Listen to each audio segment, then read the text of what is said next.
আরে ভাই আপনি পলিটি উল্টেছেন কেন? আরে ভাই পলিটি কেন উঠাইতেছি বুঝছেন না? পলিটি লাগাইছেন আবার তুলতেছেন, এটা কারণ কি? আরে ভাই আপনি তো বুঝেন না ও কিভাবে আপনারা বুঝাবে। এই কাছে আসো বুঝতে হলে আপনাকে আরো কাছে আসতে হবে। এই যে দেখতে পারতেছো পলিটিন মারছিলাম সর্বপ্রথম ফিনিশিং ফালাইবার আগে আমরা পলিটিন ব্যবহার করছি। পলিটিন ব্যবহার করার কারণ হইতেছে এই যে পলিটিনটা ব্যবহার করলাম, এই যে ফিনিশিং করলাম, এই যে সাইডে দেখতে পারতেছেন গাইস, দেখতে পারতেছেন সাইডে, এই যে দেখতে পারতেছেন সাইডে মাল এক্সট্রা মালগুলো আইছে। তো এখন পলিটিন মারার উদ্দেশ্য হইতেছে পলিটিন মারছি যাতে আমাদের কাজটা সুন্দর হয়। এই যে দেখতে পারতেছেন ফলটা দেখাও, ক্যামেরার কাছে আনো, ফলটা দেখাও, দেখতে পারতেছেন কাজটা নিখুঁত হয়েছে।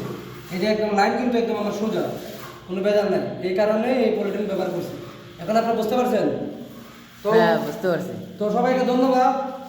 পলিটিন মারার উদ্দেশ্য হলো এটা, আপনারা যারা ফিনিশিংয়ের কাজ করে থাকেন, অনলাইনে অনেক মিস্ত্রি ভাই আছেন ফিনিশিংয়ের কাজ করে থাকেন, তো অবশ্যই আপনারা এরকম ডাবল রঙের ডিজাইন হলে আপনারা অবশ্যই পলিটিন ব্যবহার করবেন।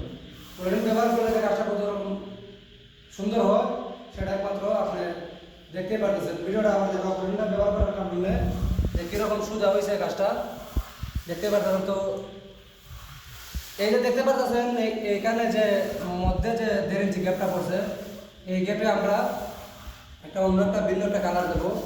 এখানে একটা মনে করুন গোল্ডেন কালার হতে পারে, তো গোল্ডেন কালারটা এখন দেওয়া যায় না, এটা গোল্ডেন উঠাইবার পরে দেওয়া লাগে।